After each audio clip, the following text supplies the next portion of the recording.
Juni 2025 yang masih ada sangkutan di pinjol seperti di Kredit Pintar, di EasyCash, di Ada Kami, di Ada Pundi, di 360 Kredi, Samir pinjam duit, Lumbung Dana, Fintak, Akulaku, Kredivo, Shopee, dan banyak lagi sebenarnya gitu loh. Tolong isi di dalam kolom komentar. Saya pengen Anda mengisi satu persatu di dalam kolom komentar.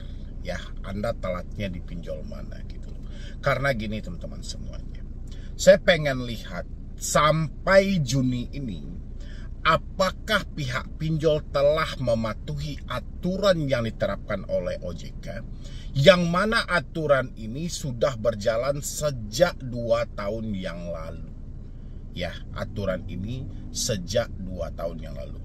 Dimulai dari 2023 Desember. Berlaku sejak 2024. Banyak hal yang diatur di sana. Apa yang terjadi sama diri Anda? Saya mau terangkan lagi aturan-aturan itu biar Anda mengingat. Jangan Anda hanya tertumpu pada permasalahan yang Anda hadapi hari ini, ya, karena Anda takut DC datang ke rumah, karena Anda diancam setiap hari, karena data Anda disebarkan, Anda ditagih sampai ke media sosial dan segala macam. Jangan Anda hanya tertumpu pada ketakutan itu, tapi Anda harus tahu juga aturan mana yang wajib dipatuhi. Dan kalau seandainya pinjol-pinjol ini tidak mematuhi, Anda tidak usah membayar lagi.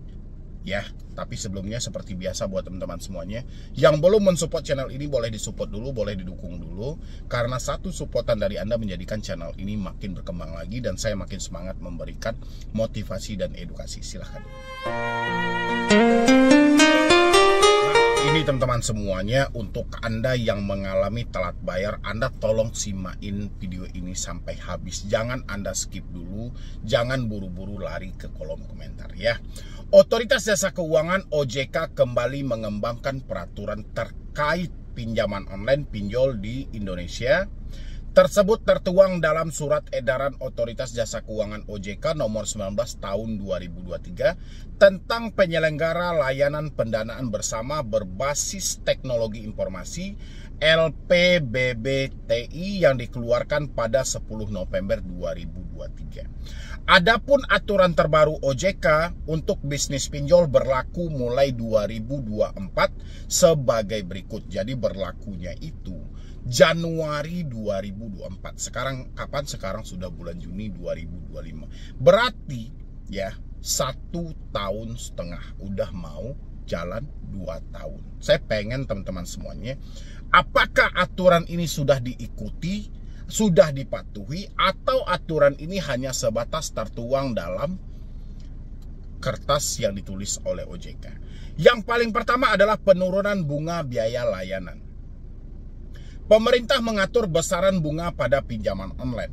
Hal itu tertuang dalam peta jalan pengembangan dan penguatan layanan pendanaan bersama berbasis teknologi informasi, Surat Edaran SE OJK 19 garis miring COJK titik 06 2023. Dalam COJK terbaru, besaran bunga P2P lending kini diatur OJK. Otoritas membatasi bunga pinjol akan dibatasi menjadi 0,1% hingga 0,3% per hari. Sebelumnya Asosiasi Fintech Pendanaan Bersama Indonesia AFPI menetapkan maksimal bunga harian pinjol 0,4 per hari. Jadi ini 0,1, paling besar 0,3. Apakah sudah sesuai dengan aturan tersebut? Tolong isi di kolom komentar. Dalam COJK nomor 19 tahun 2023, manfaat ekonomi yang dikenakan oleh penyelenggara adalah tingkat imbal hasil, termasuk bunga margin bagi hasil biaya administrasi, biaya komisi, fee platform, ujrah yang setara dengan biaya yang dimaksud, dan biaya lainnya. Selain denda keterlambatan, bea materai, dan pajak. Batasan untuk bunga pinjol untuk pinjaman konsumtif jangka pendek kurang dari 1 tahun yaitu sebesar 0,3%. per hari kalender dari nilai pendanaan yang tercantum dalam perjanjian pendanaan yang berlaku selama 1 tahun sejak 1 Januari 2025. Yang terbaru sekarang itu belum saya sampaikan teman-teman semuanya. Entahkah ada penurunan atau masih tetap. Yang jelas saya pengen teman-teman semuanya isi di dalam kolom komentar berapa bunga yang diterapkan sama Anda. Pinjaman Anda 1 juta, berapa biaya layanan yang dipotong dan berapa Anda harus membayar tanpa denda. Denda keterlambatan. OJK mengatur denda keterlambatan bagi debitur dalam aturan baru. Untuk sektor produktif, denda mencapai 0,1% per hari. Pada 2024, denda keterlambatan turun menjadi 0,067% per hari pada 2026. Sementara denda keterlambatan untuk sektor konsumtif mencapai 0,3% per hari mulai 2024 dan 0,2% per hari pada 2025. Berarti tahun sekarang 0,2%. Denda keterlambatan untuk sektor konsumtif turun kembali menjadi 0,1 per hari pada 2025. Oke, sudah sesuai. Berapa Anda diterapkan denda dalam 1 hari? Misalnya hutang Anda hari ini total 1 juta. Anda telat 1 hari, berapa jadinya? Nomor 3 adalah tak boleh pinjam lebih dari 3 platform. Siapa yang masih meminjam lebih dari 3 aplikasi? Dan pinjol apa saja? Isi di dalam kolom komentar. Ini berlaku sejak Januari 2024. Ya, apakah Anda sudah meminjam dari 2024 itu berhasil meminjam 10 aplikasi? Ada yang 7 aplikasi, ada yang 15 atau 20 aplikasi. Semuanya legal. Isi di dalam kolom komentar. Debitur nantinya hanya boleh meminjam maksimal 3 pinjol. Harapannya konsumen bisa lepas dari upaya gali lubang tutup lubang. Pinjol penyelenggara harus memperhatikan kemampuan bayar kembali. Nah, ini sudah ada aturannya. Jadi kalau ada Anda yang masih meminjam lebih dari 3 pinjol, utang Anda selesai. Cukup 1-3 aja yang Anda pikirkan, 4, 5, 6 dan seterusnya nggak usah Anda pikirkan. Itu kesalahan mereka. Oke. Untuk poin nomor 4 adalah penagihan hanya sampai jam 8 malam. Siapa yang masih ditagih sampai jam 11 malam, sampai jam 9 malam, apa nama aplikasinya? Isi di dalam kolom komentar. Aturan tersebut ada dalam pengembangan dan penguatan layanan pendanaan berbasis teknologi informasi yang mengatur ketentuan bagi para penyelenggara dan perlindungan konsumen. OJK akan mengatur waktu penagihan bagi para penyelenggara kepada debitur maksimal hingga jam 8 malam waktu setempat. Para penyelenggara wajib bertanggung jawab terhadap semua proses penagihan, artinya debt collector atau jasa penagih yang memiliki kontrak dengan pihak penyelenggara berada di bawah tanggung jawab penyelenggara. Nah, inilah yang menjadi sumber ketakutan bagi para debt collector. Kenapa kebanyakan debt collector melakukan penagihan tidak lagi menyebutkan nama aplikasi? Karena mereka nadanya ancaman dan itu akan menjadi tanggung jawab bagi pinjol yang menyewa jasa mereka. Ya, paham nggak Anda? Kan mungkin selama ini Anda kebingungan tuh, Anda dicaci maki, dihina, tapi mereka tidak menyebutkan mereka dari aplikasi mana. Ya, itu karena mereka ketakutan. Di sini disampaikan, penyelenggara wajib bertanggung jawab terhadap semua proses penagihan. Artinya, debt collector atau jasa penagih yang memiliki kontrak dengan pihak penyelenggara berada di bawah tanggung jawab penyelenggara.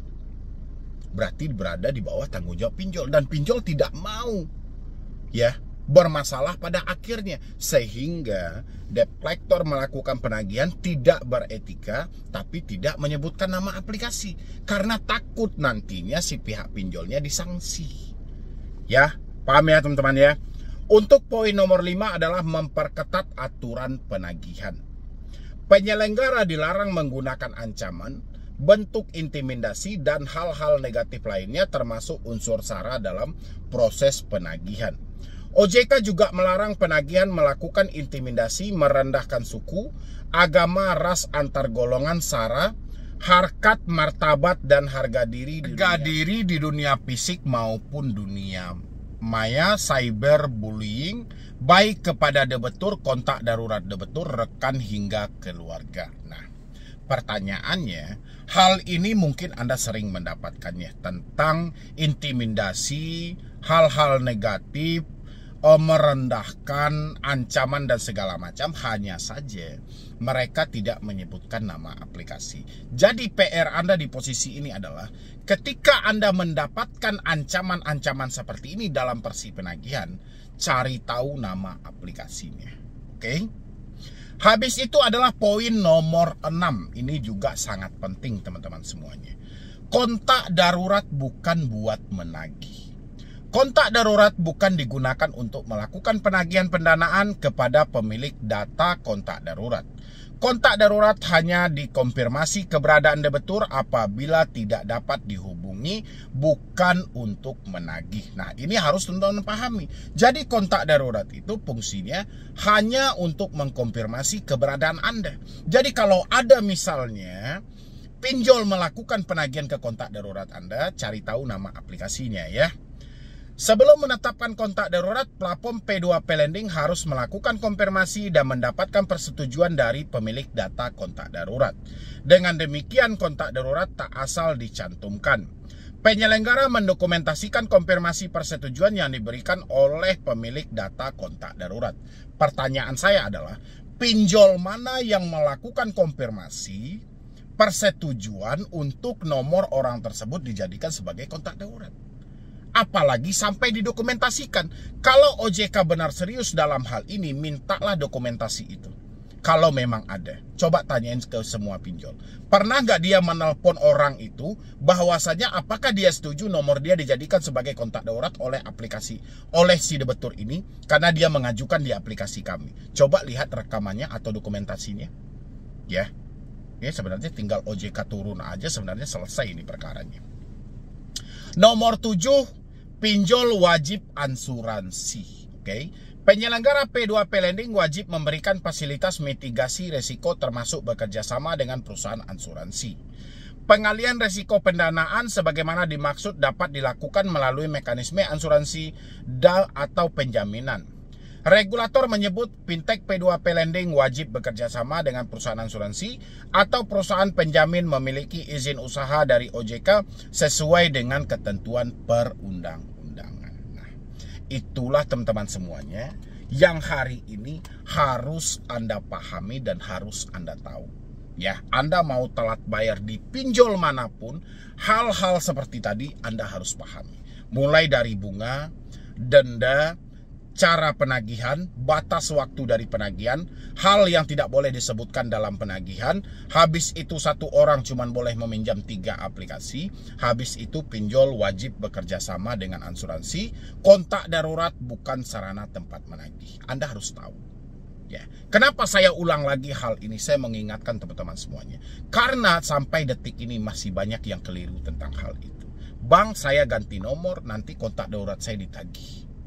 Bang, saya ganti nomor, nanti kontak-kontak saya ditagih. Padahal itu tidak diperbolehkan. Apalagi sampai melakukan penyebaran data. Memperluas informasi si debitur, itu tidak boleh sama sekali. Tanamkan dalam pemikiran teman-teman semuanya. Insya Allah, galbay di pinjol manapun, Anda tetap akan aman. Karena Anda menguasai aturannya, debt collector hanya menguasai permainannya. Ya. Mungkin dari saya cuma itu aja. Terima kasih banyak buat teman-teman semuanya. Silahkan Anda isi dalam kolom komentar mana yang melanggar, hentikan pembayaran. Jadi sekian dulu dari saya, Medi Broni. Wassalam. Jadi kalau ada teman-teman mendapatkan chat, mendapatkan email bahwasannya akan terjadi pemrosesan, pelimpahan data, penyerahan berkanya adalah pinjol mana yang mau mengorbankan banyak uangnya lagi untuk memproses orang yang jelas-jelas faktanya sudah tidak mampu. Ini langsung dengan pinjol-pinjol raksasa. Ya, seperti aku laku, siapa yang tidak kenal? Selain dia aku laku, ada Setku, ada Dana Cicil, dan banyak lagi aplikasi pinjol yang menjalani, yang melakukan merger dengan aplikasi ini. Habis itu Kredivo ada Kredivest dan lain sebagainya juga. Shopee kan besar-besar semua, Alobank lagi, belum Anda 10 juta misalnya gitu, 10 juta. Duit Anda cuma ada 9.900.000, berarti kurang 100.000. Itu pun pinjol tidak mau terima. Yo, assalamualaikum warahmatullahi wabarakatuh buat teman-temanku semuanya. Ini galbay makin banyak ya, dengar-dengar katanya pinjol mengambil langkah hukum untuk mengatasi ini semuanya. Benarkah hal itu akan dilakukan? Nah, ini kebetulan banyak yang bertanya tentang hal itu. Dan teman-teman yang mengalami telat bayar di pinjol-pinjol besar ya, pinjol-pinjol yang selama ini mungkin namanya cukup familiar ada di Indonesia ini. Dan ada kata-kata yang sempat dilontarkan bahwasannya ada pengalihan data untuk pemrosesan ke jalur hukum, yang mana pinjol tersebut mungkin mengalami orang yang telat bayar cukup banyak. Benarkah hal itu akan dilakukan? Saya mau bahas ini buat teman-teman semuanya. Duduk manis di sana, simain baik-baik. Jangan buru-buru ke kolom komentar, dikit-dikit ke kolom komentar sebelum Anda paham apa yang sedang dibahas. Tapi sebelumnya buat teman-temanku semuanya yang belum mensupport channel ini, boleh disupport dulu, boleh didukung dulu. Karena satu supportan dari Anda itu menjadikan channel ini lebih berkembang lagi dan YouTube lebih merekomendasikan lagi kepada orang-orang yang tepat gitu loh. Jadi dengan supportan Anda tadi, ini video bisa lebih diperluas lagi, yang mana nanti bisa mengatasi orang yang seharusnya gali lubang tutup lubang nggak jadi gali lubang, orang yang seharusnya melakukan tindakan-tindakan bodoh yang merugikan diri mereka, hal itu bisa diurungkan. Makanya itu diminta buat teman-teman semuanya untuk mensupport channel ini, didukung juga, di-share juga kapan perlu ke media Anda masing-masing, supaya lebih banyak lagi orang yang terbantu dengan video ini. Silahkan. Tentang pengambilan langkah hukum, yang mana begitu banyak orang yang mengalami galbay, telat bayar, bahkan tidak mampu bayar sama sekali. Dan untuk mengatasi hal itu, pihak pinjol mengambil jalur alternatif untuk memproses si debetur ke jalur hukum. Benarkah hal itu akan dilakukan, Bang? Pasti itu pertanyaan dari teman-teman semuanya, yang mana saat ini berhadapan langsung dengan pinjol-pinjol raksasa. Ya, seperti Aku Laku. Siapa yang tidak kenal? Selain dia Aku Laku, ada Setku, ada Dana Cicil, dan banyak lagi aplikasi pinjol yang menjalani, yang melakukan merger dengan aplikasi ini. Habis itu Kredivo ada Kredivest dan lain sebagainya juga. Shopee kan besar-besar semua, Alobank lagi, belum lagi HCI dan segala macam. Itu kan pinjol-pinjol besar. Benarkah mereka akan melangkah untuk melakukan pemrosesan hukum untuk mengatasi tingkat galbay yang terus meningkat? Oke. Sesuai dengan aturan yang berlaku teman-teman semuanya, untuk proses ke jalur hukum itu memang diperbolehkan.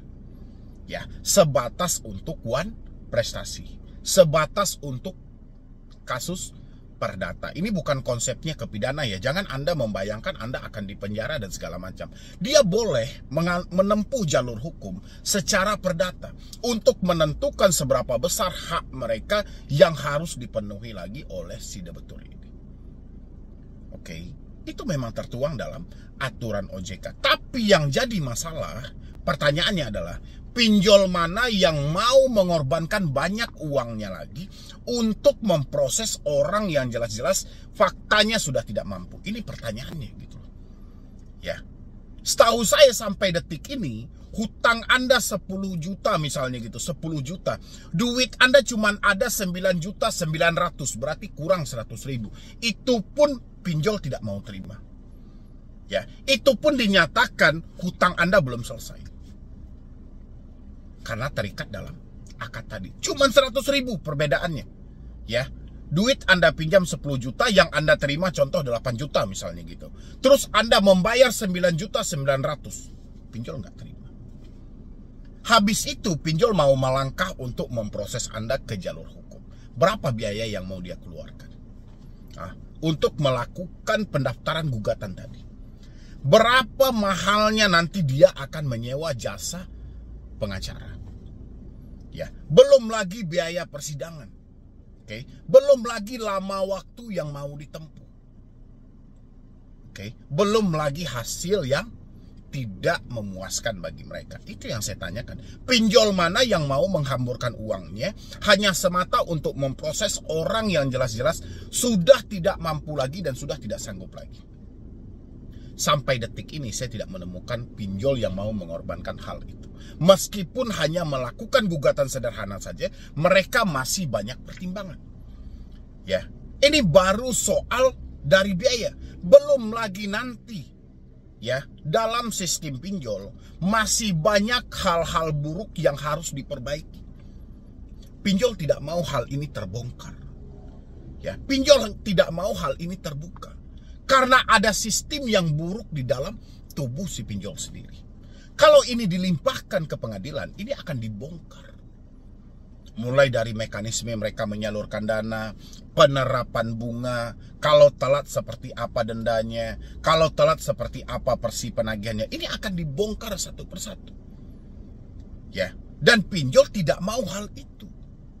Oke, dia akan tahu kalau di persidangan nanti hakim akan memutuskan keadilan di tengah keseimbangan. Adil tapi tetap seimbang. Pinjol tidak puas. Makanya disingkirkanlah tentang proses ke jalur hukum. Diambillah oleh si pinjol ini pihak ketiga, FC yang akan meneruskan penagihan tadi. Oke, teman-teman semuanya. Ini jalur evakuasi. Jalur pintas yang sangat disukai oleh pihak pinjol. Kalau di pengadilan pihak pinjol nggak bisa request semau mereka karena ada aturannya. 1, 2, 3 harus berurut. Tapi kalau dengan pihak ketiga, pinjol bisa request, saya pengen maunya seperti ini. Saya pengen Anda melakukan penagihan seperti ini. Makanya FC itu di briefing setiap hari. Apa yang harus dilakukan? Ya, dia harus mengikuti kemauan pinjaman online. Itulah makanya dikesampingkan proses hukum, diambillah menjalin kerjasama dengan pihak ketiga. Jadi kalau ada teman-teman mendapatkan chat, mendapatkan email bahwasannya akan terjadi pemrosesan, pelimpahan data, penyerahan berkas dan segala macam, ini hanya dilakukan oleh pihak ketiga yang menjalin kerjasama tadi. Bahkan pihak ketiga ini bisa jadi juga orang internal yang ada di pihak pinjolnya, deskolnya. Ya, ini bukan faktanya yang akan terjadi. Jadi teman-teman jangan salah fokus dalam hal ini. Ketika Anda mendapatkan adanya proses hukum dan proses hukum, Anda tidak usah terlalu percaya dengan hal itu. Ya, sudah berapa kali saya sampaikan. Proses hukum itu, jalur perdata itu dipersilahkan oleh OJK. Setelah 90 hari pihak pinjol dilarang melakukan penagihan. Ya, penagihan bisa dilanjutkan, pinjol masih mempunyai dua opsi. Kerjasama dengan pihak ketiga atau menjalin kerjasama dengan lawyer atau penasihat hukum.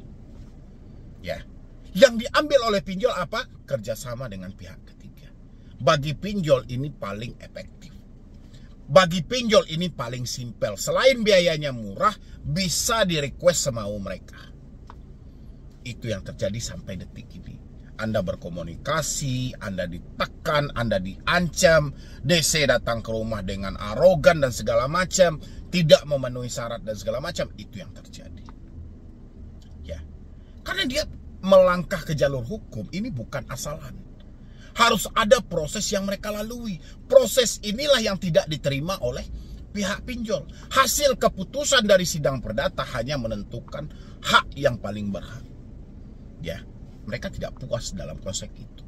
Makanya dihadirkanlah Anda dengan pihak ketiga untuk melanjutkan penagihan, memberikan dorongan supaya terjadilah nanti penjualan aset, menggadai-gadaikan aset, cari talangan dana. Anda akan didesak di posisi ini.